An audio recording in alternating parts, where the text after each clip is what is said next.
Ako si Sam, CEO ng Meets Resto. Mayaman, gwapo, pero maloko. Nagkaroon ng problema sa isa sa mga negosyo ko at naisipan kong mag-undercover para malaman ang totoong problema. Nagpanggap akong training at nag-disguise na pangit. At ito ang kwento ng buhay ko. Ano ba nangyayari ngayon sa kumpanyang yan? Sa lahat ng mga negosyo ko, yan lamang ang bukod tanging maraming problema. Mahina na nga ang sales tapos marami pang customer complaints. Inisalita niya ni Sam pero napansin niyang hindi siya pinapansin ng kanyang kaibigan si Mike. Nakikinig ka ba sa akin? Inis na tanong ni Sam. Ha? Sorry. Nanonood kasi ako nitong series na to. Pangatwiran pa nga ni Mike. Ano bang pinapanood mo para mas importante pa yan sa sinasabi ko? Undercover boss ang title nito. Ito yung palabas sa ibang bansa kung saan ang mga may-ari ng kumpanya o mga CEO ay nagpapanggap na normal na empleyado para malaman nila kung anong problema sa kumpanya nila. Lahad ni Mike. Mukhang magandang ideya nga yan ah. Napangiting sabi ni Sam. Ang alin? Ay nako, hindi ka kasi nakikinig. Sabi ko, maraming problema sa isa sa mga negosyo ko. Yung restaurant. Sunod-sunod ang customer complaints tapos ang bababa ng sales. Kaya mukhang magandang ideya yung undercover boss. Magpapanggap akong normal na trabahador, waiter, para malaman kung ano talagang problema. Salaysay ni Sam. Magpapanggap ka? Kilalang kilala ka ng mga tao. Puro may crush nga sa'yo yung mga empleyado mo eh. Nakabalandara pa ang mukha mo sa mga branches natin. Natatawang sabi ni Mike. Oo nga, may punto ka. Kilala lang ang itsura ko, pero paano kaya kung mag-disguise ako? Pwede. Hingi natin sa makeup artist na papangiting ka para kahit once in my lifetime ay mas gwapo naman ako sa'yo. Halakhak ni Mike. Puro kakalokohan. Pero ikaw na muna bahala dito sa opisina habang naka-undercover ako ah. Noted bro, huwag kang mag-alala at akong bahala dito. Agad na naghanda si Sam para mag-undercover sa kanyang restaurant. Kabado siya dahil baka nga may makakilala sa kanya. Mabuti na lamang at magaling ang kanyang makeup artist. Pinapangit siya nito. Pinagsuot siya ng wig na buhaghag at damage ang buhok. Pinaliit ang isang mata niya para magmukhang kirat. Pinagsuot siya ng pustiso para magmukhang sira-sira mga ngipin at nilagyan din siya ng maraming pimple marks sa mukha. Pagdating niya sa restaurant, ay ramdam niya na irita sa kanya mga tao.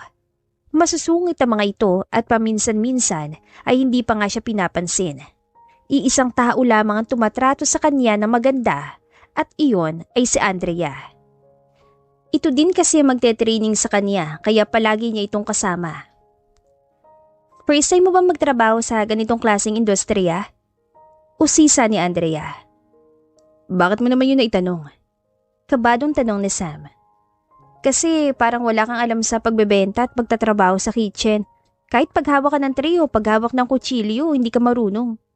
No offense ha, hindi naman kita ginajudge. Sinasabi ko lang naman ang nakikita ko. Malumanay na sabi ng dalaga. Napangiti naman si Sam. Oo, bago lang talaga ako sa industriyang ito, kaya gusto ko talaga matuto. Huwag kang mag-alala, tuturuan naman kita eh. Lahat naman ng tao nagsisimula sa walang alam. Wika ni Andrea. Salamat ha, at ang bait mo sa akin. Yung mga tao kasi dito parang laging irita sa akin. Hindi nila ako pinapansin o kaya kapag nagtatanong naman ako o nagpapatulong, sinusungitan nila ako. Kuwento pa ni Sam. Ganyan talaga mga tao dito, kaya dapat kaya mong ipaglaban ang sarili mo at kaya mong ipagtanggol ang sarili mo. Hindi lang dito sa trabaho, kundi sa totoong buhay din. Kailangan maging matatag ka. Payo ni Andrea. Salamat ulit ha. Napangiting sabi ni Sam. Puro ka salamat dyan. Ilibre mo na lang ako ng siomay. Joke lang ha. Tara, magtrabaho na tayo at baka mapagalitan pa tayo ng manager dito. Ang sabi naman ni Andrea. Isa pa yung manager na yan, napakasungit sa akin. Pero sa mga gwapong waiter naman masyadong mabait. Hindi ko naman kasalanan na hindi ako gwapo. Nakikiramdam na sabi ni Sam. Ganon din naman sila sa akin dati, masusungit sila. Pairap na kwento ni Andrea. Anong ginawa mo? Wala eh, wala naman akong choice. Kailangan ko ng trabaho. May sakit ang nanay ko at ako lamang ang aasahan niya. Pati mga kapatid ko sa akin nakaasa. So kahit araw-araw nila akong sitahin o araw-araw nila akong sungitan, wala akong magagawa kundi pagtiyagaan sila. Pero kapag nakahanap ako ng ibang trabaho na mababait ang mga tao, iaalis na ako dito. Ganun ba? Sayang naman. Parang ang galing-galing mo pa naman. Malaking kawalan ka sa kumpanya kapag umalis ka dito. Oo, at malaki talaga malasakit ko sa kumpanyang to. Marunong kasi akong tumanaw ng utang na loob. Nung panahong kailangan ko ng trabaho, itong trabahong to naging sandigan ko, kaya ibinabalik ko lang din ang pabor. Ginagawa kong best ko at ginagawa ko lahat ng makakaya ko para maging maayos ang trabaho. Napangiti si Sam habang nag-uusap sila. Bihira kasi ang babaeng katulad ni Andrea na may paninindigan at may dignidad. Nanghihinayang siya kung aalis ang katulad ni Andrea dahil lamang sa mga bully at masasamang ugaling katrabaho nito. Maayos naman ang unang araw ni Sam. Nag-enjoy siyang kasama si Andrea at nakita din niya ang ilang mga problema sa restaurant na yun. Dumaan pa ang ilang araw at lalong nakita ni Sam kung gaano kabait si Andrea, kaya lihim siyang humanga dito. Panay naman ang pambubuli sa kanya ng ibang mga empleyado pero hinahayaan lamang niya mga ito dahil alam niyang sa huli ay mapagsasabihan naman niya mga ito. Isang tahimik na gabi, tapos na ang shift ng mga empleyado. Halos wala ng tao sa paligid kundi ang bugso ng hangin at mahinang ingay mula sa mga street lights sa malayo. Nasa bubungan ng resto si Andrea, nakaupo sa gilid habang pinagmamasdan ng kalangitan. May iniipon na luha sa mga mata niya pero pinipilit niyang huwag umiyak. Ilan sandali pa ay umakyat si Sam. May dalang 2 bote ng iced latte. Lumapit siya ng dahan-dahan kay Andrea saka umupo sa tabi nito. Para sa'yo, alam kong paborito mong iced latte. Sabay abot niya ng isang bote ng iced latte. Salamat, nakakagulat ka naman, akala ko umuwi ka na. Maikling sagot ni Andrea, hindi man lamang tumingin sa binata. Pagod ka? Tanong ni Sam. Oo, pero mas pagod ang puso ko. Ang sagot ni Andrea na may pilit ng ngiti. Bakit naman? May nangyari ba? Tanong ni Sam habang umiinom ng kaunti. Magagabi na at ayaw niyang mahirapang matulog pero gusto niyang sabayang magkape ang dalaga na hindi na tinatalaban ng kape dahil sa labis na pagod. Tahimik muna si Andrea. Inipon niya ang lakas ng loob bago nagsalita. Alam mo ba minsan, kahit anong sipag ko, parang hindi pa rin sapat ang lahat eh. Sa trabaho, sa buhay, sa pamilya, parang lagi akong kapos. Parang lagi akong kulang kahit napakaramdam ko, ubos na ako. Emosyonal na lahad ni Andrea. Hindi mo kasalanan yun. Alam ko, pero ang hirap lang eh. Lalo na kapag may sakit yung isang taong mahal na mahal mo tapos wala kang magawa. Hindi naman ako masamang anak pero parang hindi ko na talaga kinakaya. Napatingin si Sam. Sino ba may sakit? Tanong niya, bagamat ramdam na niya ang sagot. Nanay ko. Nakwento ko na yata sa'yo yun. Matagal na siya may sakit sa puso. Dati nasa public hospital lang siya pero nitong huli, kinailangan siyang ilipat sa private hospital dahil may mga procedures na wala sa public hospitals. So, ayun, ang laki na ng bill. Hindi ko na alam kung saan kukuha eh. Hindi may tutuloy ang gamutan niya hanggat hindi ko pa nababayaran ang balance. Kuwento ulit ni Andrea na may pait sa boses. Napayuko si Andrea. Mariing pinipigilan ng luha pero hindi na rin niya napigilan. Bumagsak ito sa pisngi niya. Tahimik at mabigat.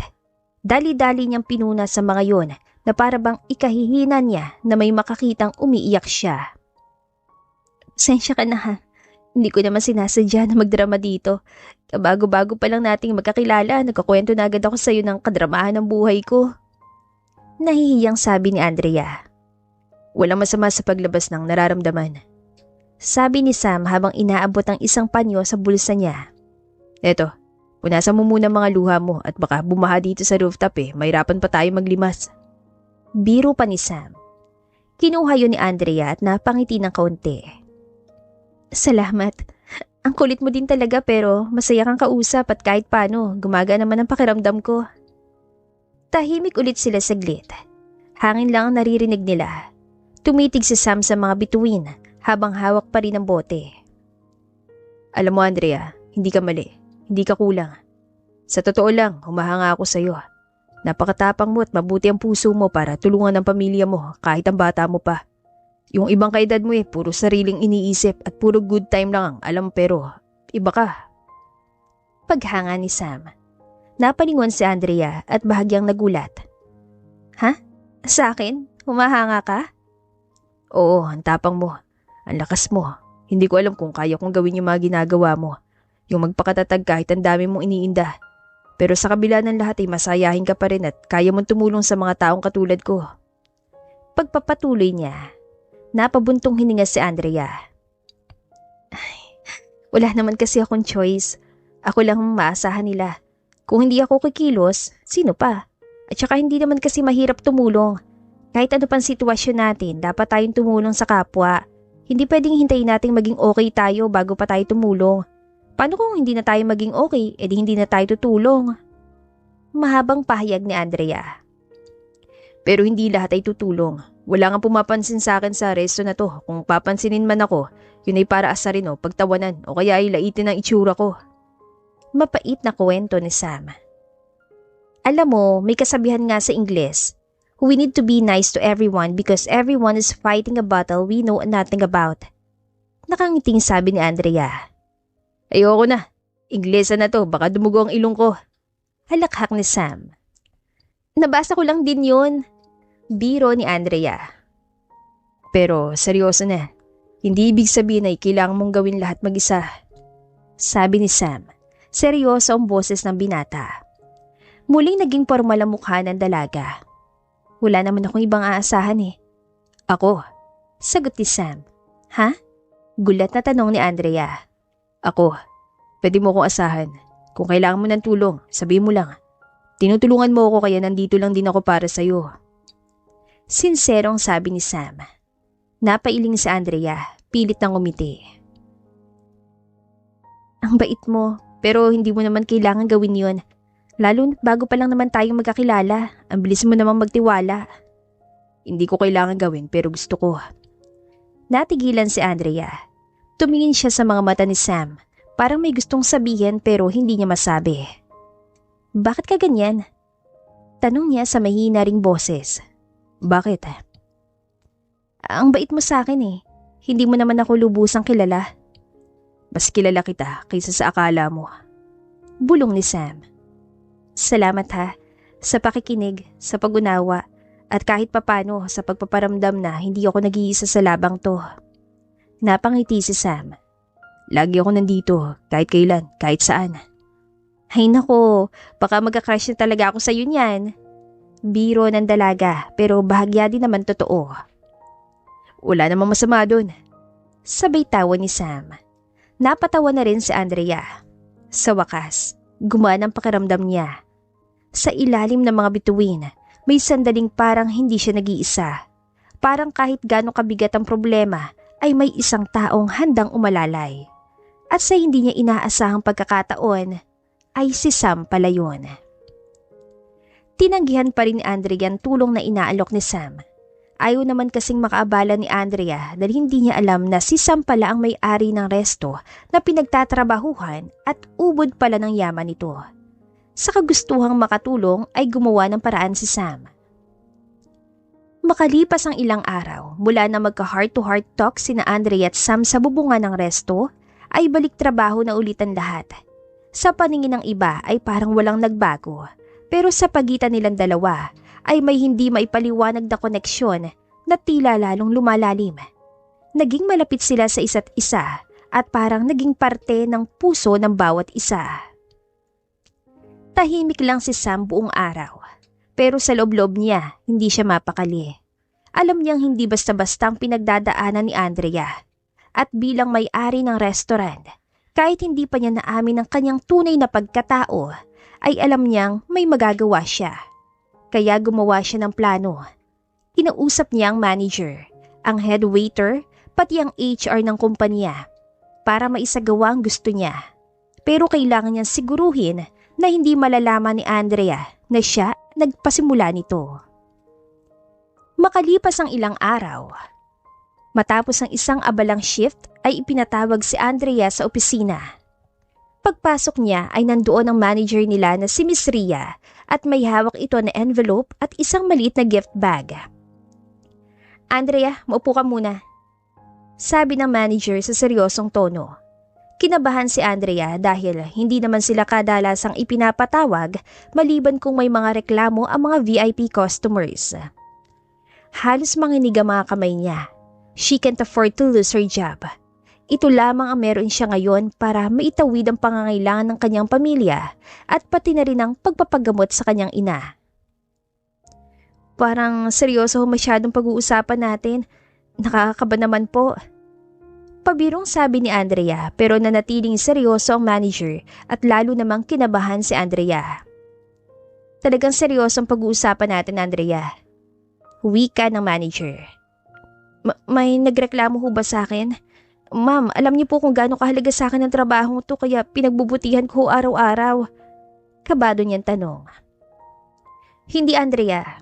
Actually, kabaligtaran pa nga," sagot ng manager na si Miss Ria. Nagkatinginan ng staff sa loob ng opisina, habang ang HR ay tumayo na may hawak na sulat at inabot yon sa dalaga. "May gusto lang kaming ibalita sa'yo. May natanggap kaming feedback mula sa isang customer na sobrang natuwa sa serbisyo mo. Isinulat niya mismo sa feedback form at pinadalhan niya pa ng email ang head office." Lahad ni Miss Ria. Napakurap si Andrea. "Ha? Ako po? Sigurado po ba kayong ako yun?" "Oo," ang sagot ng manager. At bilang pasasalamat, nagpadala ang customer ng maliit na token of appreciation na sa gift bag. At hindi lang yon. Ang kumpanya natin ay nagbibigay ng performance incentive kapag may natatanggap tayong ganitong klase ng papuri. Iniabot ni Miss Ria sa kanya ang envelope. Dahan-dahang binuksan ni Andrea ang sobre. Nagulat siya na makitang laman na isang tseke mula sa kumpanya na may halagang 50,000 pesos. "Para po sa akin to?" Gulat niyang tanong. Nanlaki ang kanyang mga mata. Ngayon pa lamang siya nakatanggap ng ganong kalaking pabuya. Wala pa rin siya nabalitaan na namimigay ang kanilang kumpanya ng pera sa mga empleyado nito. Binuksan ni Andrea ang gift bag at tumambad sa kanya ang isang maliit na pouch na may lamang relo at may isang sobre din sa gift bag. At nang buksan niya yon, meron na naman tseke na nagkakahalaga ng isa pang 50,000 pesos. "Hala, totoo po ito? Baka prank lang po ito ha?" "Deserve mo yan," sabi ng manager. "Sa dami ng natatanggap naming reklamo dito araw-araw, bihira kaming makakuha ng papuri. Pero sa'yo, napakagandang feedback. Ang natanggap namin ang galing mismo sa customer. At personally, napapansin din namin ang tiyaga at malasakit mo sa trabaho. Kaya huwag ka na mahiya, tanggapin mo na yan." Nakangiting sabi ng manager. Hindi na napigilan ni Andrea ang luhang namuo sa mata niya. Mabilis siyang tumayo at yumuko. Maraming salamat po. Hindi ko alam kung paano ko kayo mapapasalamatan. Malaking tulong po ito. Sobrang laki. Magagamit ko po ito sa pagpapagamot ng nanay ko at sa pag-aaral ng mga kapatid ko." Emosyonal na sabi ni Andrea. "Nandito lang kami para sa'yo," sagot naman ni Miss Ria. "At ipagpatuloy mo lamang ang magandang serbisyo mo sa mga guests natin ha?"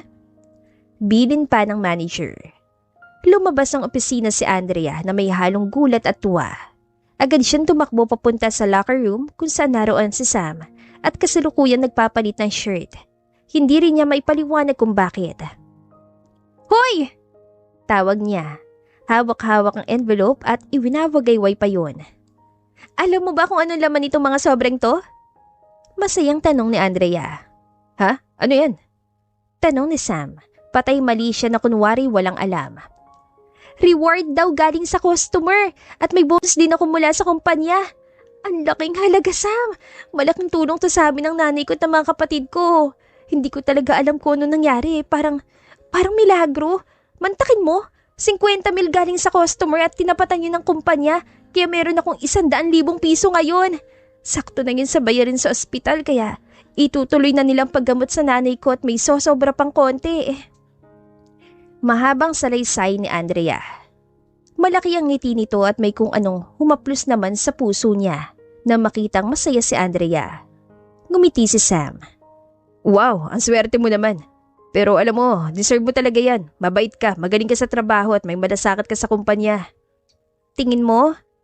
Tanong ni Andrea na bahagyang naiiyak pa rin.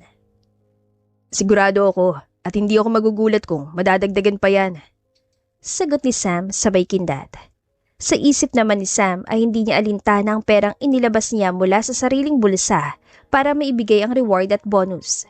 Barya lang naman yon para sa kanya at madami pa siyang plano na pagtulong sa dalaga.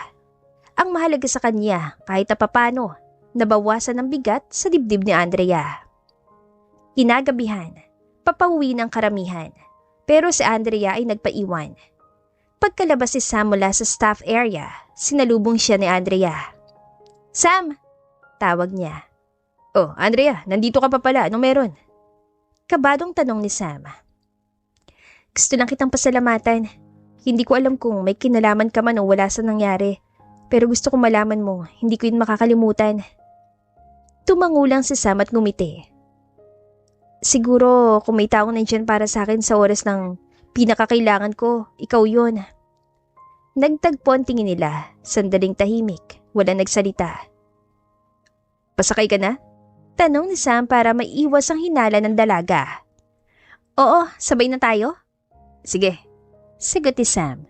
Kung gusto mo celebrate natin ang reward at bonus mo. Ililibre kita ng fishbowl sa kanto. Talaga? O baka galing din yan sa customer na yun. Biro ni Andrea sabay tawa. Tumawa rin si Sam, pero sa loob-loob niya, alam niyang kahit gaano kalaking halaga ang ilabas niya, ang halaga ng ngiti ni Andrea ang hindi kayang sukati ng kahit anong tseke. Ang alam ni Andrea ay mahirap din si Sam at hindi kayang magbigay ng ganong halaga, pero hinala niya na nagrekomenda ito sa kanya o kaya naman ay nagbigay ng magandang feedback. Nang gabing yon, masaya silang kumain ng fishballs para i-celebrate ang masayang pangyayari sa buhay ng dalaga at pagkatapos noon ay inihatid sa dalaga sa sakayan ng jeep. Kinabukasan, mainit ang araw at puno ng tao ang restaurant. Lunch rush hour kaya abala ang lahat. Si Sam naman na nakasuot pa rin ng wig at makeup bilang isang simpleng pangit at trainee ay pinapagalitan at minamaliit ng ilang matagal na at veterano ng staff. May nagtulak sa kanya para kunin ang tray na hindi naman niya hawak. May isa naman ang insulto sa kanya sa harap ng customer. Ang isa pa'y sinigawan siya sa kitchen dahil lang sa maliit na pagkakamali sa order slip ng isang table. Tahimik lang si Sam. Hindi siya lumalaban. Hindi siya pumatol. Alam naman niya ang totoo at alam niyang dadating ang tamang araw para itama ang maling ugali ng mga ito. Bago pa man siya mag-undercover ay alam na niya na posibleng mangyari ang mga ito. Sa gilid ng dining area ay nakamasid si Andrea. Kitang-kita niya ang lahat. Ang pagtulak, ang pang-alipusta, ang mga tingin na parang hindi siya tao. Nanginginig ang kamay ni Andrea. Napuno na siya. Sinubukan niyang magpigil pero sobra na. Nilapitan niya ang grupo ng mga kasamahan nilang mapang-api. At mahinahong kinausap ang mga ito pero matatag, malinaw at matapang ang kanyang pananalita. Nagtataas pa rin ng boses ang isa sa mga kasamahan nila, ngunit nanindigan si Andrea. Hindi siya umatras at handa niyang ipaglaban si Sam. Pagkatapos ng ilang minuto ay umalis ang grupo. Naiwan si Sam sa sulok ng pantry area. Tahimik at parang ayaw nang gumalaw. Lumapit si Andrea sa kanya, bitbit ang isang basong tubig. Hetong tubig, uminom ka muna. Sabi ni Andrea habang iniaabot ang baso. Tahimik na tinanggap yun ni Sam. Salamat. Mahinang yung sambit pagkatapos uminom. Umupo si Andrea sa tabi niya. Saglit silang nanahimik. Para bang nagpapakiramdaman pa. Hindi mo na dapat sila pinatulan. Ayos lang naman ako. Marahang sabi ng binata. Pasensya ka na ha. Hindi ko na kayang panoorin na inaapi ka pa nila eh. Sabi ni Andrea. Napayuko si Sam. Dapat hindi ka nalang nakialam. Bakit naman? Gulat na tanong ni Andrea. Baka ikaw pang mapalingan nila. Sagot ni Sam. Umiling si Andrea. Hindi ko papayagan yon. At saka hindi na tama. Hindi mo deserve ang ganun trato. Kahit sino hindi dapat ginaganon. Pero paano kung maapektuhan ang performance mo dito? Paano kung hindi ka na ulit makakuha ng pabuya galing sa kumpanya? Sayang naman yun, hindi ba? Tanong ni Sam. Makakahanap pa rin naman ako ng paraan. Hindi ko hayaang tratuhin kanila ng ganun. Dapat hindi mo sila pinapabayaan ganunin ka. Pangaral ni Andrea. Sanay na siguro ako. Sabi ni Sam, mahina ang tinig. Mas masama yan. Yung sanayin mo sarili mo na maging normal lang pangalipos sa sayo. Kasi doon nagsisimula ang pagiging manhid. Hindi lang sa sakit kundi sa sarili. Bababantingin mo sa sarili mo at mawawalan ka ng kumpiyansa. Pangit yun. Muling sabi ni Andrea. Napatingin si Sam sa kanya. Doon niya nakita ang galit at lungkot sa mata ni Andrea. Hindi lang para sa kanya, kundi para sa lahat ng taong kailangan tiisin ng ganong klaseng pagtrato. Lalo siyang humanga sa dalaga. Ang totoo, habang tinitignan ko sila kanina, para akong bumalik sa nakaraan. Tuloy ni Andrea. Ha? Gulat na tanong ni Sam. Dati kasi, ganun din ang naranasan ko. First job ko sa isang fast food at walang araw na hindi ako sinigawan o pinahiya. Tiniis ko lahat kasi kailangan ko ng pera. Kasi may nanay ako may sakit. Pero ang pinakamasakit doon, yung pakiramdam na kahit anong gawin mo, mali ka. Na parang wala kang halaga. Madamdaming salaysay ng dalaga. Hindi nagsalita si Sam. Tahimik siya nakikinig. Mariin ang hawak niya sa kanyang baso. Kaya kanina nung nakita kong ikaw naman ang ginaganon, para kong tinamaan sa dibdib. Kasi alam ko yung pakiramdam. Alam ko yung sakit. At kung papayag akong gawin nila yun sa'yo, para ko na rin hinayaan gawin nila ulit yun sa sarili ko. Makabuluhang lahad ni Andrea. Napatingin si Sam. Kaya mo ba ako ipagtanggol dahil nakita mo sarili mo sa akin? Tumango si Andrea. Oo, pero higit pa doon. Nagkatinginan sila. Malalim, tahimik. Parang ang daming gustong sabihin pero wala pa rin salitang sapat para ilabas ng lahat. Hindi ko alam kung bakit pero gusto lang talaga kitang ipagtanggol. Dagdag ni Andrea. Parang natural lang. Parang kailangan. Parang yun ang sinasabi ng puso ko. Napangiti si Sam kahit may kirot pa rin sa damdamin. Alam mo ba, ang dami kong gustong sabihin sa'yo ngayon. Sambit niya. Oh, bakit hindi mo sabihin? Tanong ni Andrea. Kasi baka magbago lahat. Kung yung paninindigan ko nga sa harap ng mga kasamahan natin, hindi ko kinahiya, yung sasabihin mo pa kaya? Napangiti si Sam, pero hindi pa rin niya masabi ang tunay na pagkatao niya. Hindi pa ngayon. Hindi pa sa ganitong sitwasyon. Maraming salamat. Mahinang sabi niya. Walang anuman. Sagot ni Andrea. Hindi kita niligtas para pasalamatan mo ko. Ginawa ko yun dahil karapat dapat kang ipagtanggol. Nakangiting sabi ni Andrea. Tumayo si Andrea saka iniabot ang kamay niya kay Sam. Halika na, magpahinga ka muna. Ako nang bahala sa mga last order. Nagkatubili si Sam pero tinanggap ang kamay niya. Habang magkahawak sila at tahimik na naglalakad palabas ng pantry, naisip niya na sadyang kakaibang babae si Andrea at malaking katangahan kung hindi pa niya ito liligawan. Isang babae na handang tumulong ng walang hinihinging kapalit. Malayong malayo sa mga mayayamang babae na kakilala niya. At sa simpleng paraan ng pagtindig para sa kanya ay parang mas lalo siya nahulog sa dalagang minsan niyang tinawanan. Pero ngayon ay hindi na niya kayang hindi mahalin. Makalipas ang ilang araw mula sa insidenteng ipinagtanggol siya ni Andrea, ay mas lalong lumalim ang damdamin ni Sam para sa dalaga. Sa bawat ngiti nito, sa bawat simpleng salita, at sa bawat pagkakataong pinipili nitong maging mabuti kahit mahirap, ay lalo siya nahuhulog. Ngayon ay nakatayo si Sam sa likod ng staff quarters. Hawak ang isang maliit na box ng homemade cookies. Hindi niya alam kung sapat na yon para sa isang pagtatapat, pero gusto na niyang subukan.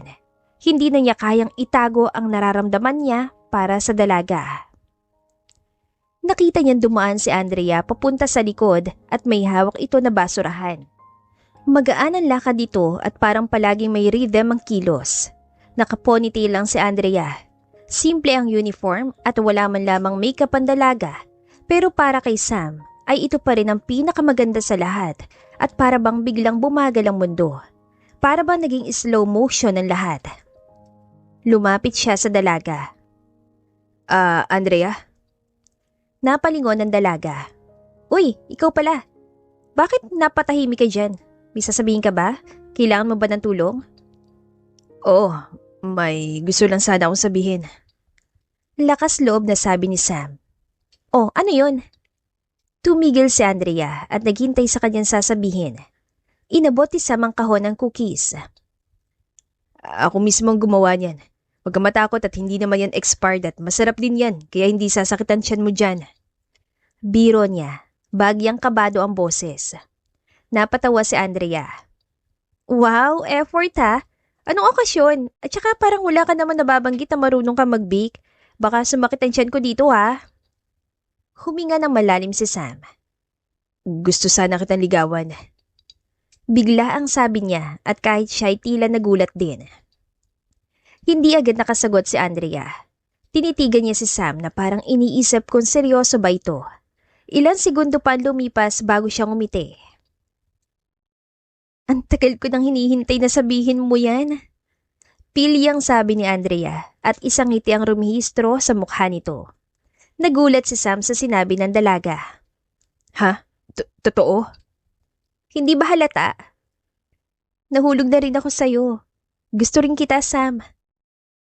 Pagpapatuloy ni Andrea. Talaga?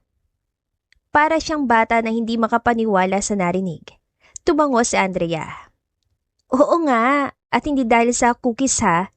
Dahil sa'yo, sa kung paano ka makinig. Kung paano ka magpahalaga kahit hindi ka sigurado kung may kapalit. Yun ang gusto ko sa'yo. Emosyonal na sabi ng dalaga. So, pwede na kitang ligawan? Tayo na. Seryoso ka ba dyan? Ayaw mo bang ligawan muna kita? Wag na. Parang matagal ka na rin namang naliligaw. Hindi mo lang alam. Sayang lang ang oras sa official na ligawan. Gusto na kitang mahalin. Agad-agad. Mahal na mahal din kita, Andrea. Nagyakap sila na mahigpit at ang mga sandaling yon, wala nang mahihiling pa si Sam. At sa di inaasahang pagkakataon, doon nagsimula ang relasyon nila.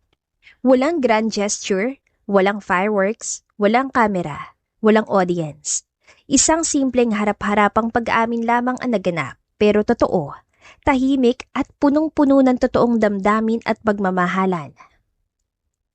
Ilang araw matapos ang kanilang official na pagiging sila, ay nagsimula ng magbago ang mundo ni Sam.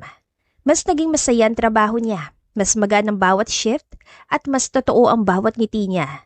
Pero kasabay ng kasiyahan ay ang lalong lumalalim na kaba.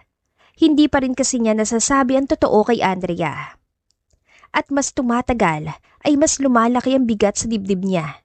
Mas tumitindi ang takot niya na baka mauwi sa wala ang lahat kapag nalaman ng dalagang totoo na hindi siya isang pangit at mahirap na trainee lamang, kundi isang mayaman na may-ari ng resto. Paano nga ba kapag naisip nito na niloko lamang niya ito o ginamit para sa pag-undercover niya? Lalo na tuwing magkasama sila, tulad ngayon. Habang sabay silang nag-aayos ng mga bagong stock sa storage room, nahulog ang clip sa buhok ni Andrea at kusa niya itong inilagay muli sa likod ng tenga ng dalaga. Napatitig siya sa malaporsenalang kutis nito, sa mga mata nitong kay lambing tumingin. Sa labi nitong parang laging nakangiti kahit napagod na ito sa buong araw na pagtatrabaho. Para siyang tinamaan ulit. Pero ngayon, may kasamang kaba. Anong tinitingin-tingin mo dyan? Tanong ni Andrea nakangiti. Wala. Iniisip ko lang. Naisip mo na ano? Kunot noong tanong ni Andrea. Kung ano nakita mo sa akin. Sagot ni Sam sabay iwas ng tingin. Anong ibig mo sabihin? Tanong muli ni Andrea. Napayuko si Sam. Tignan mo naman ako. Ganitong itsura ko. Lahat ng tao dito halos iniwasan ako nung una. Kasi akala nila wala akong alam. Wala akong kwenta. Ikaw. Ikaw ang pinakamagandang babae na nakilala ko. Yung tipong pang commercial model ang datingan mo. Yung tipong pag naglakad ka sa mall, mapapatingin ng lahat. Tapos ako to. Parang hindi bagay. Hindi kaya mabash ka lang ng mga tao dahil ang ganda-ganda mo at ang nobyo mo. Ganito lamang ang itsura. Malungkot na tanong ni Sam. Tahimik si Andrea saglit. Lumapit siya. saka hinawakan ng kamay ni Sam. Alam mo ba kung bakit kita gusto? Hindi nagsalita si Sam. Nakikinig lamang ito sa nobya. Dahil kahit ang lahat ay iniwasan ka at sinasaktan, ay mapagpasensya ka pa rin. Dahil kahit tinulak ka, hindi mo pa pinalitan ng galit ang puso mo. Dahil kahit hirap kang umiti, sinisikap mong maging masaya para sa iba. Dahil hindi ka plastic, hindi ka hambog, at higit sa lahat, dahil totoo kang tao. Emosyonal na sabi ng dalaga, sabay halik sa pisngi ni Sam. Pero, mahinang sabi ni Sam, paano kung isang araw, malaman mo hindi lahat ang pinakita ko ay totoo? Nagtaas ng kilay si Andrea. Anong ibig mo sabihin? Umiling si Sam. Wala. Sinasabi ko lang. Natatakot lang ako minsan. Baka kapag nakita mo yung tunay ko mukha, yung buong buo, baka hindi mo na ako tignan sa parehong paraan. Gumiti si Andrea at humawak sa mukha ni Sam. Alam mo ba, kahit anong itsura mo, kahit anong taglay mong lihim, basta ikaw yung nasa loob niyan, yung taong ito sa harap ko hindi magbabago ang tingin ko sa'yo. Mahal na mahal din kita at walang makakapagpabago nun. Emosyonal na saad ni Andrea. Pangako. At sa sandaling yun, parang gustong bumigay ni Sam. Parang gusto na niyang isuko ang lahat ng pagtatago at pagpapanggap. Pero hindi pa ngayon, hindi pa siya handa. Hindi pa niya kayang harapin ang maaaring kapalitang pagpapanggap niya. Ang alam lang niya, sa mga mata ni Andrea, ay siya pa rin ang taong karapat dapat mahalin kahit gaano pa siya kapangit sa paningin ng iba. Lumipas sa mga linggo, gabi na noon, wala nang customer sa restaurant. Tapos na lahat ng shift at unti-unti nang nagliligpit ang mga staff ng resto. Tahimik ng paligid maliban sa konting ingay ng mga walis, mop at kahol ng aso sa labas. Sa maliit na kusina sa likod ay nandoon sina Sam at Andrea. Si Andrea ay nakaupo sa ibabaw ng isang counter at nakatukod ang siko sa tuhod habang nakangiting pinagmamasdan si Sam na abalang nagliligpit ng mga kutsilyo at chopping boards. Alam mo, ang sipag mo pala talaga, no? Sabi ni Andrea. Napalingon si Sam at ngumiti ito. Baka kasi nandito ka kaya mas ganado akong kumilos. Sus, nabobola ka na naman. Biro ni Andrea pero hindi maitago ang kilig sa boses. Hindi to bola, totoo. Parang gusto ko nang dito na lang araw-araw. Hadakhak ng binata. Talaga lang baka pagod lang ang katawan mo kaya nababaliw ka na. Pang-aasar ng dalaga. Tumawa si Sam. Nilapitan niya si Andrea at tumayo sa harap nito. Dahan-dahang tinanggal ni Andrea ang hairnet niya at inayos ang buhok ng binata. Simple lang ang kilos pero para kay Sam, parang mabagal na sandali sa pelikula. Para bang tumigil ang lahat at sila na lamang dalawa ang tao sa mundo. Ang saya lang na kahit simpleng gabi lang ay parang buo ng araw ko. Basta't kasama kita. Sabi ni Andrea. Ganun din ako. Tugon ni Sam. Sabay hawak sa kamay niya. Salamat Hindi mo alam kung gaano mo nabago ang araw-araw ko. Hindi mo alam kung paano mo pinapasayang bawat sandali. Tumingin si Andrea sa kanya ng seryoso. Bakit parang ang lungkot ang mga mata mo? Wala, siguro pagod lang. Pagkakaila ni Sam, hindi na niya dinugtungan dahil kahit ang puso niya ay gusto nang umamin. May bahagi pa rin ng sarili niyang takot na baka pag nalaman na ni Andrea ang totoo, biglang magbago ang lahat. Nagtagal sila sa ganoong posisyon. Magkahawak ang kamay at tahimik ang paligid. Sa mga mata ni Andrea, si Sam ay hindi isang trainee, hindi isang tagalinis ng pinggan, kundi isang taong marunong magmahal at magpahalaga. Pagkalipas ng ilang minuto, nagpaalam na si Andrea para umuwi. Nang makaalis na si Andrea, lumabas si Sam sa likod ng building at doon nakita si Mike na nakaabang at may hawak na mamahaling takeaway coffee. Uy, kumusta? Bati ni Mike. Ayos naman ako. Parang tagal mo nang nag-undercover Umupo si Sam sa tabi ni Mike sa bench sa likod. Kinuha niyang isa sa mga coffee. Salamat Alam mo bang 2 buwan ka nang hindi bumabalik sa head office? Yung mga clients natin sa Taiwan at Singapore, mga nagtatanong na, Ang tagal mo na raw na hindi dumadalo sa mga meetings natin. Wala ka na yatang balak bumalik sa head office Sabay tawa ni Mike. Alam ko, sorry na. Akala ko kasi 2 days lang to. Sagot ni Sam pagkatapos ay humigop ng kape. Pero ito pa rin ako. Tumingin si Mike ng seryoso. Hindi ka na talaga bumalik kasi may babae na involved, no? Hindi sumagot si Sam agad. Tumango lang siya. Grabe bro, ikaw na nga yung CEO na pinakamailap sa relationships. Tapos ngayon, in love sa taong hindi alam kung sino ka talaga. Ganun na nga. Eh di ba yan nga ang iniiwasan mo? Yung masaktan mo ang taong mahal mo sa hindi mo pagsasabi ng totoo? Alam ko, araw-araw kong kino-question kung kailan ang tamang panahon para umamin. Pero kapag kasama ko siya, parang gusto kong maging totoo. Pero ayoko masira yung meron kami. Eh paano kung mas masira pa kung hindi mo sasabihin agad? Tumahimik si Sam. Tinitigan lang niyang hawak na tasa. Hindi ba ang love, kailangan may honesty din? Dagdag pa ni Mike. Baka iniisip mong pangangalaga ay mas lalong makasakit sa bandang huli. Alam ko. Sagot ni Sam. Pinag-iisipan ko na. Baka kailangan ko nang tapusin tong disguise na to. Do it before it's too late. Sabi ni Mike.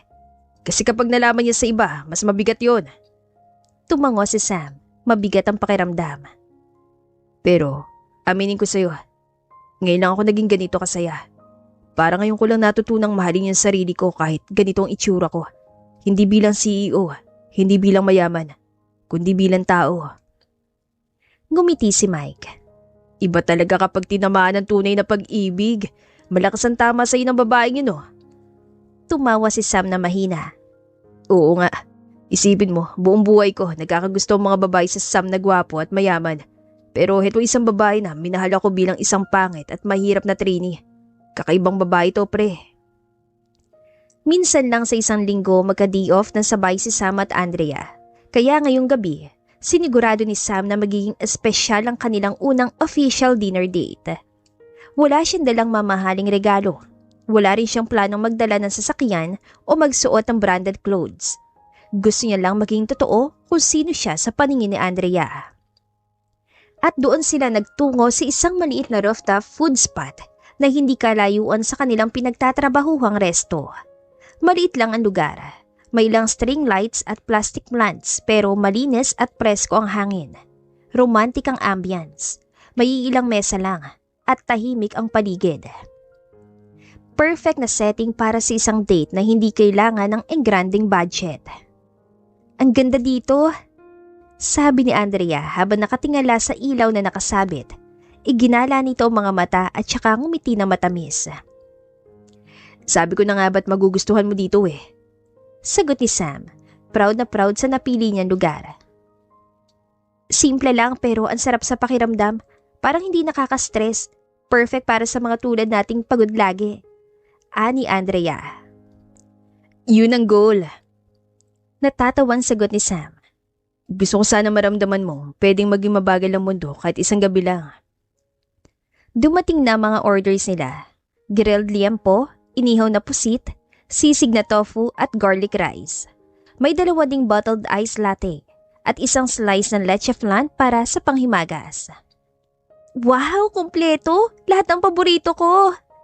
Tuwang-tuwang sabi ni Andrea habang inihahanda ang kanyang plato. Hindi man kita madala sa isang 5-star resto, siguradong busog ka naman dito. Halakhak ni Sam. Mas gusto ko dito. Ani Andrea. Yung hindi mo kailangang mag-ayos ng todo pero masaya ka kasi mahalaga yung kasama mo, hindi yung lugar. Madamdaming sabi ng dalaga na nagniningning pa ang mga mata. Tumigil sandali si Sam sa pagsandok ng kanin.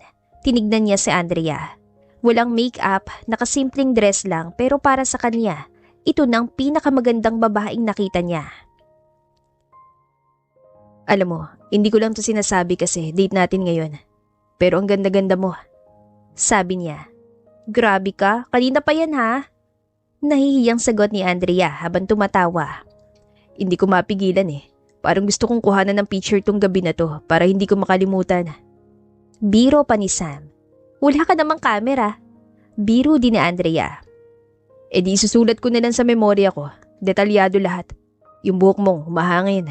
Yung mata mong kumikislap kapag natatawa ka. Yung boses mong parang musika sa tenga ko. Lahad ni Sam. Napangiwi si Andrea sa kilig, sabay kurot sa braso ni Sam. Ang corny mo, pero sobrang sweet mo rin. Minahal mo nga ako dahil corny ako, di ba? Hirit pa ng binata. Patuloy silang kumain. Nagkuwentuhan tungkol sa childhood memories, high school life, mga funny experiences sa trabaho, at mga simpleng pangarap nila sa buhay. Para bang sa gabing yon, silang dalawa lang ang tao sa mundo. Pagkatapos kumain, naglakad sila papunta sa paborito nilang tambayan na isang maliit na park malapit sa simbahan. Doon sila umupo sa bench habang si Andrea ay may dalang biniling fishball sa kalye. Ang romantic naman itong dessert natin, kwek-kwek at fishball sa ilalim ng ilaw ng poste. Biro ni Andrea. Basta ikaw ang kasama, kahit balot pa yan o kwek-kwek, romantic yan at hindi ko ipagpapalit. Sagot ni Sam. Tahimik sila habang kinakain ng fishballs at kwek-kwek. Pagkatapos kumain, si Sam ang unang nagsalita. Andrea. Panimula ng binata. Ano yon? Tanong nito. Alam mo, minsan iniisip ko, ang swerte ko. Bakit? Kasi kahit sinong lalaki siguro, gugustuhin ka makasama. Pero ako yung pinili mo.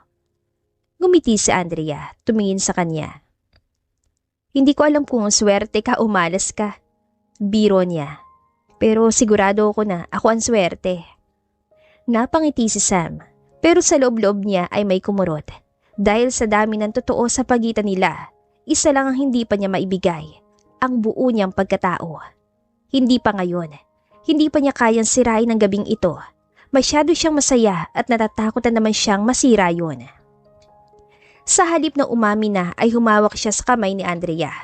Mainit ang pala dito, malambot, sapat para maramdaman niyang totoo lahat ang nararamdaman niya. Salamat, sabi niya. Salamat dahil kasama kita ngayon. Hinawakan ni Andrea ang pisngin niya at ngumiti. Salamat din. Sapat na sa akin yung kasama kita ngayon. At sa sandaling yon, habang ang mga ilaw sa paligid ay kumikislap sa katahimikan ng gabi, alam ni Sam na hindi niya makakalimutan ng gabing ito. Ang gabing minahal siya ng isang babaeng mas totoo pa kaysa sa buong mundo na pinanggalingan niya. Isang mundo na puno ng karangyaan pero walang pagmamahalan. Ilang araw nang lumipas mula sa kanilang dinner date pero dama pa rin ni Sam ang init ng gabi. Parang hanggang ngayon ay dinadala pa rin siya ng alaala na mga ngiti ni Andrea, ng mga mata nitong laging may saya kahit pagod, at ng kamay nitong palaging handang humawak. Pero kasabay ng ligayang yon ay ang unti-unting bumibigat na sikreto. Alam niyang hindi na siya pwedeng magpatumpik-tumpik pa. Bago pa siya maunahan ng chismis at bago pa siya mahulog ng husto sa pagmamahal na hindi niya masabi ang totoo, ay kailangan na niya itong harapin. Isang araw ay nangyari na nga ang kinatatakutan ni Sam. Isang simpleng salo-salo ang inihanda ng restaurant manager bilang pasasalamat sa team dahil sa magandang feedback mula sa customers. May kaunting spaghetti, fried chicken at soft drink sa kanilang breakout room. Hindi ito ang grande pero masaya ang lahat at may kantahan, halakhakan at biruan. Lalo pa naging espesyal ng gabi para kay Andrea dahil siyang pinuri ng manager bilang most dedicated employee. Nakangiti siyang tinawag sa harap at binigyan ng maliit na token na isang frame certificate. Maraming salamat po. Nahihiyang sabi ni Andrea, sabay sulyap kay Sam na nakatayo sa likod ng crowd na tahimik pero nakangiti. May kakaibang init sa kanyang mga mata. Pagkatapos ng programa ay lumabas sina Sam at Andrea sa back area ng restaurant. Doon sila naupo sa isang lumang bench habang hawak-hawak ni Andrea ang certificate. Grabe, hindi ko akalaing mapapansin na naman ako. Dati reward na pera tapos ngayon certificate naman. Bungis-ngis ni Andrea. Deserve mo naman yan. Nakikita ko kung gaano ka kaporsigido. Mahinang sabi ni Sam. Tumango si Andrea at ngumiti. Ikaw din. Simula nang dumating ka dito, parang naging magaan ang lahat. Naayos mo mga problema dito at nagbago na rin pati ang mga kasamahan nating bully at masasama ang ugali. Titig na titig si Sam sa kanya. Gusto na niyang aminin ang lahat. Gusto na niyang sabihin kung sino siya. na siya si Samuel Lorenzo de la Vega, owner at CEO ng restaurant na yon. Pero bago pa siya makapagsalita, ay hinila siya ni Andrea pabalik sa breakout room kung nasa na mga kasamahan nila. May mga bisita daw galing sa head office. Sambit ni Andrea at laking gulat ni Sam na may tumawag sa kanya. Sir Sam? Tanong ng matikas na bisita. Napatigil si Sam. Biglang sumulpot mula sa pintuan ng isang lalaking nakasuit, si Mr. Franco, isa sa mga senior staff sa head office. Sir Samuel, hindi ko alam na nandito pa po kayo. Kayo pala yung sinasabi nilang bagong trainee sa branch na to na umayos sa mga problema dito. Mukhang matagal na po kayo dito ah. Ganyan na po ba kaseryoso yung field research mo? Halos sabay na napalingon ng buong staff na nasa loob ng restaurant. Tahimik ang lahat. Si Andrea naman ay nakatitig lang kay Sam. Dahan-dahang niluwagan ng hawak sa certificate. Sir?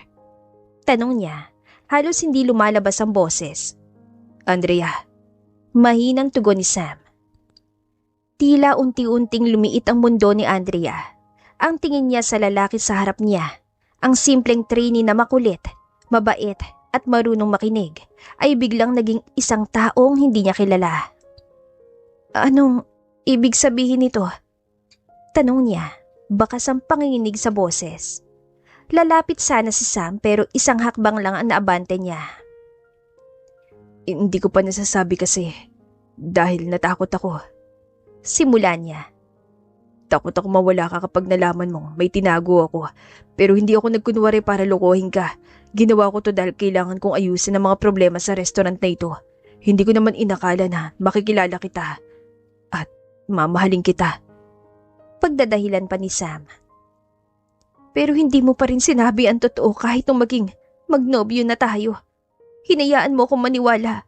Napantay tayo. Na totoo ang lahat. Putol ni Andrea. Totoo ang lahat. Mariing sabi ni Sam.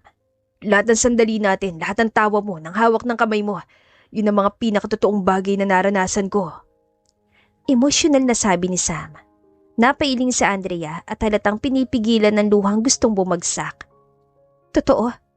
Pati ba yung sinabing reward ng customer na ibinigay sa akin? Pati ba yun galing sa'yo? Hindi na nakasagot si Sam.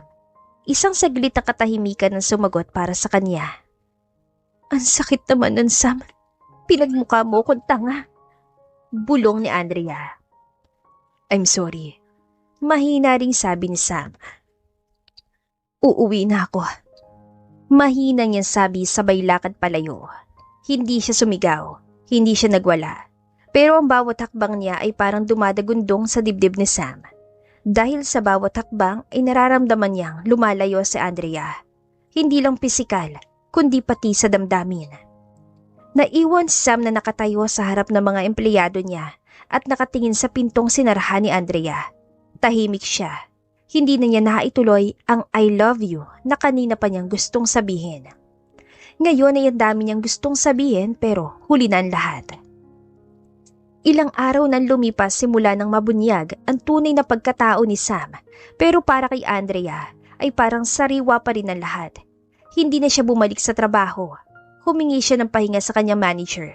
Hindi rin siya sumasagot sa tawag o chat ng kahit sinong kaibigan nila sa restaurant at lalong-lalo na kay Sam. Pero ngayong hapon, habang nasa labas siya ng bahay at naghahanda para bumili ng gamot para sa nanay niya, ay may isang sasakyang huminto sa tapat. Kilala niya agad ang pamilyar na boses kahit hindi ito nakasuot ng wig at pustiso. Andrea. Mahinang tawag ni Sam habang bumababa ng kotse. Agad siyang tumalikod. Anong ginagawa mo rito? Kailangan kita makausap. Kahit sandali lang, please. Pakiusap ng binata. Napapikit si Andrea. Gusto niyang umalis. Gusto niyang isara muli ang pinto sa mukha nito. Pero hindi niya rin maitanggi na may parte sa puso niyang gustong makinig. Umupo sila sa maliit na upuan sa gilid ng bakuran. Pareho silang tahimik.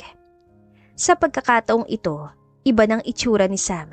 Hindi na siya ang trainee na damage ang buhok, kirat, sungki ang ngipin at puro pimple sa mukha. Siya na si Sam na makinis sa mukha, mapupungay ang mga mata, mapupula ang mga labi at pantay ang mga mapuputing ngipin. Pino at tuwid din ang malusog at magandang buhok nito at hindi maiwasang humanga ni Andrea sa totoong itsura ni Sam.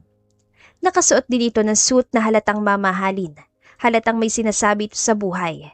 Napasulyap din siya sa mamahaling sports car na minamaneho nito. Nakaramdam siya ng panliliit. Pasensya ka na. Bungad ni Sam. Alam ko mali ako. Hindi ko sinasadya na masaktan ka. Hindi ko sinadya na. Ginamit mo ko. Putol ni Andrea. Diretso ang tingin nito pero may kinikimkim na sama ng loob. Hindi kita ginamit, Andrea. Mariing sagot ni Sam. Hindi ko lang talaga inasahang mahuhulog ako sa'yo. Paliwanag ni Sam. Tumawa si Andrea at hindi dahil natutuwa siya, kundi dahil nasasaktan siya. Isang sarkastikong tawa. Alam mo ba kung anong pakiramdam? Yung buong akala ko may taong tapat na sa wakas. Yung hindi ako huhusgahan. Yung nakikita ko bilang ako.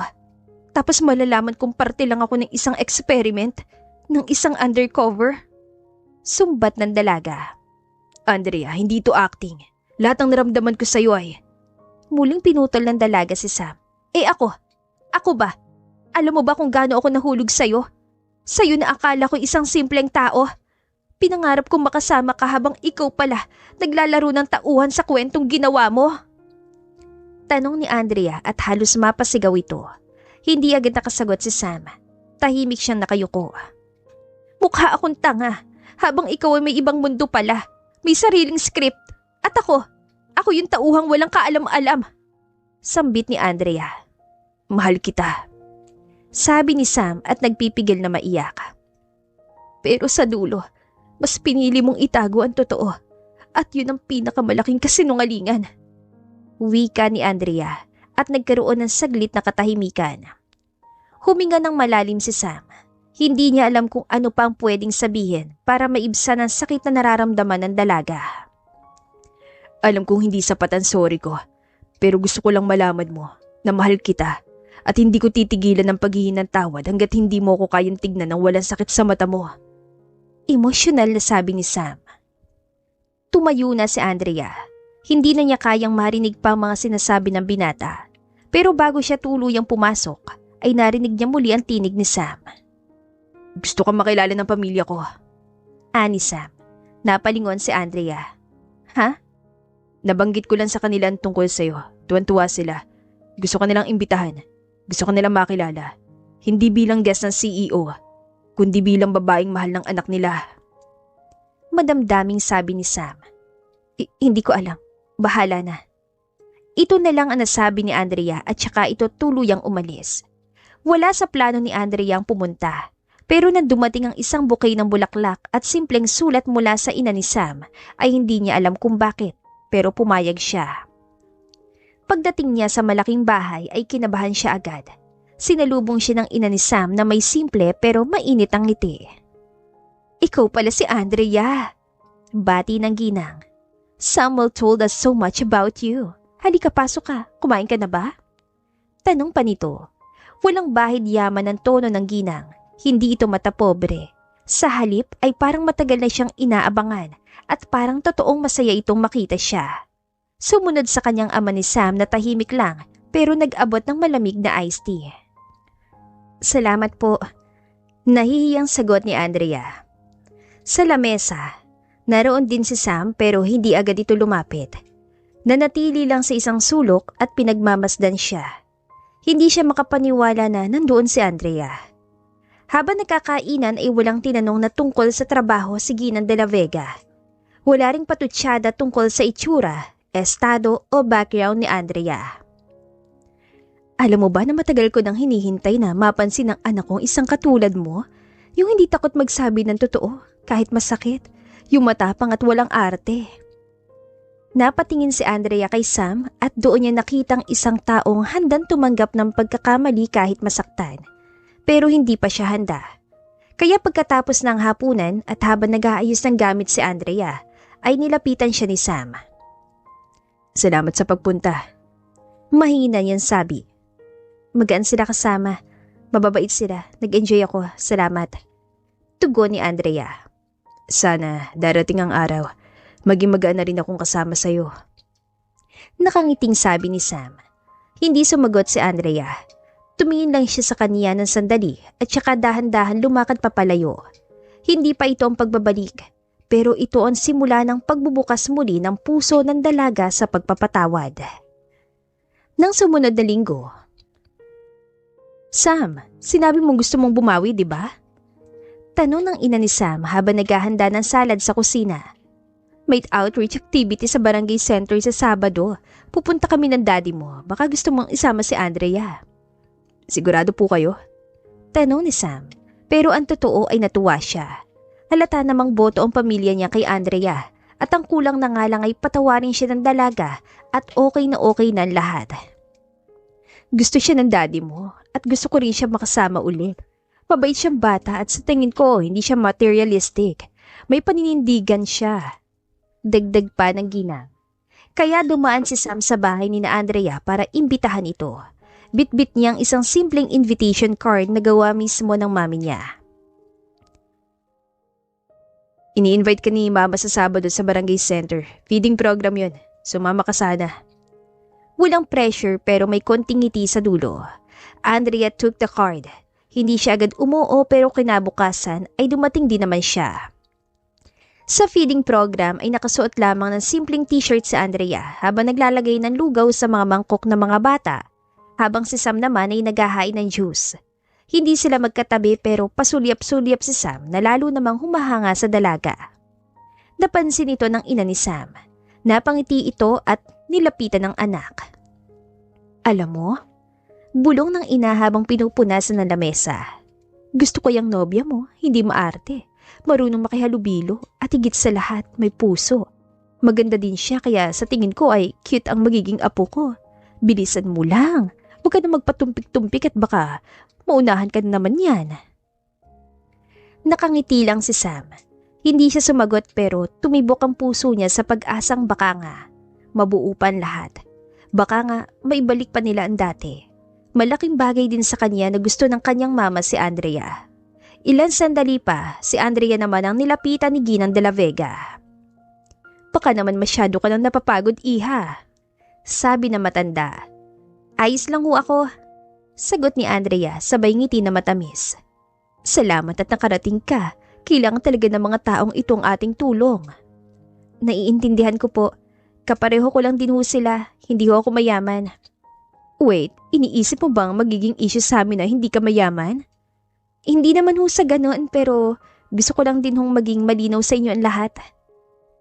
Hindi kami tumitingin ng asawa ko sa bank account or properties ng isang tao. Sa puso kami tumitingin, iha. Kaya ganun din namin pinalaki ang anak namin." "Salamat naman ho kung ganun." "Hindi naman sanang hihimasok ako, iha ha. Pero alam ko nasaktan ka ng anak ko pero sana'y dumating ang panahong mapapatawad mo siya. Anak ko siya at alam ko mahal na mahal ka niya. Totoo yun. Nagkamali siya at walang excuse na pwedeng mag-alis ng sakit na naramdaman mo. Pero sana naman ay huwag mong isara ang puso mo para sa kanya." Ngumiti lamang si Andrea at umalis na ang ginang para mag-asikaso. Pagkatapos ng activity, habang abala ang lahat sa pagligpit, ay nagpunta naman si Andrea sa gilid para magpahinga. Doon siya sinundan ni Sam na may hawak na bottled water at plastic bag ng paborito nitong puto pao at siomai. "Natatandaan mo pa ba mga ito?" tanong niya. Ngumiti si Andrea. "Paborito ko mga to nung trainee days mo." "Oo, sa'yo ko nalaman ng mga yan, kaya naging paborito ko na rin." Ani Sam. Natahimik sila pareho, pero hindi na masakit. Hindi na rin galit si Andrea. "Bakit mo talaga ako minahal?" tanong ng dalaga. "Kasi ikaw lang ang taong hindi nagbago ang tingin sa akin, kahit ano pang itsura o suot ko." Maiksing sagot ni Sam. Tahimik muli. Tapos ay sumandal si Andrea sa upuan at mahina niyang sinabi. "Mahihintay mo ba ako? Gusto kitang patawarin. Gusto kitang mahalin muli pero parang hindi ko pa kaya sa ngayon." Emosyonal na sabi ni Andrea. "Oo," sagot ni Sam. "Hanggang kailan mo gusto? Hihintayin kita." Lumipas sa mga araw at hindi na rin pinigilan ni Andrea ang kanyang nararamdaman. Dumalaw si Sam sa kanyang isang tahimik na gabi. "Gabi na, bakit nandito ka?" tanong ni Andrea. "Sorry, naabala ba kita? Patulog ka na ba?" Nag-aalalang tanong ni Sam. Patulog pa lang. Ani Andrea at binuksan nito ang gate at naglakad pupunta sa upuan sa may halamanan. Bakit ka ba nandito? Muling tanong nito. May dala akong puto paw at siomay. Naalala lang kita. Sabi ni Sam sabay abot ng isang brown paper bag na may lamang mga pagkain. Nahihiyaman ay inabot yon ng dalaga. Pumunta ka dito ng ganitong oras para sa siomay? May nagtinda kasi kaninang empleyado sa office at inalok ako niyan. Naalala lang kita. Kinuwento ni Sam. Ang sweet naman. Baka kala mo madadala mo ako sa siomay. Nakasimangot na sabi ni Andrea. Hindi naman sa ganun. Gusto ko lang ibigay ang siomay to show my love for you. Pabirong sabi ni Sam. Ang corny mo talaga. Ani Andrea. Yun naman nagustuhan mo sa akin, hindi ba? Pilyong tanong ni Sam. Ew, filingero ka. Pairap na sabi ni Andrea at sinimula na nitong kainin ang dalang siomay ni Sam. Dahan-dahan, baka mabulunan ka. Sabi ni Sam. Ang sarap naman ito. Sabi ni Andrea na may laman pang siomay ang bibig. Masarap talaga yan, galing sa akin eh. Oo na nga. Anong oo na nga? Oo na nga. Pinapatawad na kita at pumapayag na akong maging nobya mo ulit. Totoo ba yan? Napatayo si Sam at halos mapasigaw pa nga. Oo nga, wag ka nga maingit, baka magising sila nanay. Sita ni Andrea. Pumapayag ka na maging nobya ko ulit? Muling tanong ni Sam na masayang masaya. Oo, dahil sa siomay. Sabi ni Andrea at napasimangot naman si Sam. Dahil lang sa siomay? Kunwaring nagtatampo na sabi ng binata. Joke lang. Nakita ko rin naman kasi na talagang nag-effort ka. Kita ko na nagsisisi ka na at hindi mo naman talaga intensyon na saktan ako. Pinapatawad na kita. Emotional na sabi ni Andrea. Biglang niyakap na mahigpit ni Sam si Andrea. Isang makabuluhan at puno ng pagmamahal na yakap. Salamat mahal ko. Hindi mo pagsisisihan na pinatawad mo ko. Siguruhin mo lang na wala ka nang inililihim sa akin ha. Paninigurado pa ng dalaga. Oo, wala na pangako. Sagot ni Sam at tinaas pang kamay na tila nangangako. Wala kang paglagyan ng tuwang puso ni Sam at nangako siyang hindi na maglilihim kahit pa kailanman. Dahil magnobyo na nga sila ulit, ay nakiusap si Sam na gusto niyang makilalang ina at mga kapatid ni Andrea at pumayag naman ng dalaga. Inimbitan niya ito na dumalaw muli. Sa pagkakataong ito, hindi na lamang siya hanggang sa labas ng bahay o sa may gate. Papapasukin na niya ito at ipapakilala sa kanyang pamilya. Hindi ko inakalang makakarating siya dito bilang nobyo ko. Akala ko sanay lang siya sa bahay na may gate, may aircon at may madaming maids. Pero ngayong umagang to, heto siya, nakatayo sa tapat ng bahay namin, sa tapat ng mundo ko. Wika ni Andrea nang dumating si Sam na naka-casual outfit at trying to blend in. Napakagwapo nga ni Sam nang dumating ito na nakasuot lamang ng casual na damit. Simpleng polo shirt at pantalon at may dala pang bulaklak. Isang dosenang pulang rosas. Binuksan ni Andrea ang kahoy na gate at saka ngumiti na matamis sa binata. Ang aga mo hindi pa nga ako natatapos magwalis. Maaga talaga akong gumising. Sabi mo kasi masayang umaga dito. Iginala ni Sam ang mga mata sa paligid. May mga batang naglalaro. May mga nakabisikleta ang mga binata at may tindero ng taho na sumisigaw. Taho ba yan? Yan yung laging nasa mga meme? Oo, grabe ka. Don't tell me hindi ka pa nakakatikim noon. Tara, treat kita. Diyan lang si Kuya Taho sa kanto tumitigil. Diyan siya pinupuntahan ng mga suki niya.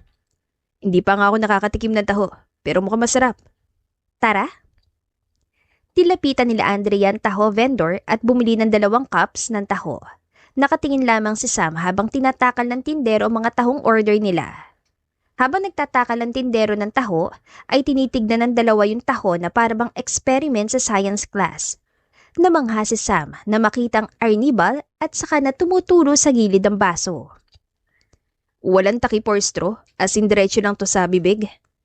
Tanong ni Sam matapos iabot ang tindero ang baso. Oo, tiwala lang. Mas masarap kapag mainit pa. Huwag ka maarte ha. Tinikman ni Sam ang taho at nanlaki ang mga mata nito. Wow, ang lambot. Ang sarap lalo na't mainit pa. Ang sarap di ba? Hindi mo yung matitikman sa hotel o sa mamahaling malls. Oo, masarap nga. Pero parang nakatikim na ako ng tulad dito na minsan kumain kami sa isang hotel pero hindi hamak na mas masarap to. At mas mura pa. Mukhang mawiwili ako dito sa lugar niyo Dahil ba sa akin? Hindi, dahil sa taho. Ang halakhak ni Sam at pabirong hinampas pa ito ni Andrea sa braso. Nang naglalakad na sila pabalik ay may matandang tindera ng piso-piso pancake sa tabi ng kalsada. Uy, sa aling nene! Pancake tayo! Piso lang isa niyan pero solid. Ako naman lilibre sa'yo pero pwede bang itong 500 pesos ko? Grabe ka naman, piso lang ang bibili natin, baka walang isukli sa pera mo. Ililibre na lang kita, ako na. Bumili na 5 piraso si Andrea at saka nila pinagsaluhan. Legit, ang sarap kahit walang syrup o truffle oil. Ano, next week dito ka na ulit mag-breakfast? Oo naman, basta kasama ka, kahit araw-araw pa. Laking gulat na lamang ni Andrea nang bigla na lamang lumuhod sa isang tuhod si Sam. Huy, anong ginagawa mo dyan? Tumayo ka't baka masagasaan ka, nasa gitna tayo ng kalye. Hindi na ako makapaghintay pa. Kailangan ko nang malaman ang sagot mo ngayon din. Sagot saan? Kabadong tanong ng dalaga. Bigla na lamang naglabas ang maliit na kahon si Sam at nilabas nitong isang singsing na may malaking diamante. Andrea, binago mo ang buhay ko. Pinasaya mo ang puso ko. Hindi ko na nga alam kung paano si Sam nang walang Andrea. Gusto ko sanang hingin ng kamay mo. Gusto kitang makasama sa habang buhay. Will you marry me? Madamdaming tanong ni Sam. Oo naman. Mahal na mahal kita. Maging si Sam na trainee o Samuel na CEO ka pa. Gusto kitang makasama hanggang sa pagtanda natin. Oo, pakakasal ako sa iyo, Sam. Naiiyak na sagot ni Andrea. Nagyakap sila na mahigpit at para bang tumigil ang lahat at silang dalawa lamang ang tao sa mundo ng mga sandaling yun. Isang sigaw naman ang nagbalik sa kanila sa kasalukuyan. Abay, tumabi kayo dyan at tadaan kami! Sigaw ng driver ng trike. Ay, sorry po. Natatawang sabi ni Sam at hinila niya sa tabi ng kalsada si Andrea. Ayan kasi, sa gitna ng kali ka ba naman nag-propose? Halakhak ng dalaga. Effective naman at heto, napa-oo kita. Pero teka, alam na ba ito ng mama at papa mo? Papayag kaya silang ikasal tayo? Are you kidding me? Gustong-gusto ka ni mama. Ani Sam. Kahit mahirap lang ako? Oo naman. Sa katunayan ay si mama nagbigay ng singsing na yan. Bigay pa yan sa kanya ni papa and she wants you to have it. Nakakatouch naman ng mama mo. Ang bait-bait niya sa akin. Teka, kailan mo pala gusto magpakasal? Ikaw ba? Kailan mo gusto? Sa lalong madaling panahon sana. I can't wait to be the happiest man in the world. Ani Sam. Nako, mukhang magkakaproblema pa yata tayo niyan. Seryosong sabi ni Andrea at kinabahan naman si Sam. Bakit naman? Masyadong Inglesero si Samuel na CEO, baka mag-nosebleed ako. Mas gusto ko na yata si Sam na trainee. Halakhak ni Andrea. Puro kakalokohan, kinabahan tuloy ako. Tara na't ipakilala mo na ako sa nanay at mga kapatid mo, baka parating na rin sila mama. Ayan ni Sam. Pupunta sila mama mo? Gulat na tanong ni Andrea. Oo naman, mamamanhikan na kami Andrea, tuloy na to. Natatawang sabi ni Sam. Nagpunta na sila sa bahay ni Andrea at nakilala ni Sam ang mga magulang at kapatid nito. Dumating din ang mga magulang ni Sam para mamanhikan. Agad namang nagkasundo ang mga magulang nila. Nawala ng takot ni Andrea na magiging problema ang pagkakaiba nila ng estado sa buhay. Napangiti na lamang siya habang nakatingin sa mga magulang nila na nag-uusap ng tungkol sa kanilang kasal. Mabait si Andrea. Minahal niya si Sam kahit pa hindi niya alam na mayaman ito. Minahal niya ito kahit ano pa man ang itsura nito, kaya deserve naman niyang isang masaya at masaganang buhay. Dumating ang araw ng kanilang kasal. Lahat ng mga katrabaho, kaibigan, kamag-anak at mga empleyado nila ay dumating. Emosyonal ang lahat habang ikinakasal sila at nang matapos nga ang kasal ay dumiretso na ang lahat sa wedding reception na isang open area na dinekorasyonan ng nagagandahang mga bulaklak, lobo at ilaw. Habang nakakatuwa ng lahat, ay nakatitig sa kanila si Andrea at lumapit si Sam at hinawakan ng kamay niya. Unang holding hands natin bilang mag-asawa. Biro ni Sam. Masaya ka ba, Sam? Emosyonal na tanong ni Andrea. Sobra. Wala na akong mahihiling pa. Mahal na mahal kita, Andrea. Itong pinakamasayang araw ng buhay ko. Mahal na mahal din kita. Matapos ang kasal ay nag-honeymoon sila sa Paris at makalipas lamang ang 5 buwan ay nagdalang tao na si Andrea at nabiyayaan sila ng isang malusog na baby girl. Madami silang pinagdaan ng tuwa at pagsubok. May mga panahong inakala pa nila na maghihiwalay sila. Pero dahil talagang mahal nila ang isa't isa, ay napagtagumpayan nila ang lahat ng pagsubok at sa huli, naging isang masayang pamilya pa rin sila. At tulad ng isang fairy tale, ay they lived happily ever after. At dito na po nagtatapos ang ating kwentong pag-ibig. Maraming salamat po sa pakikinig. To God be the highest glory. Hanggang sa muli. Paalam!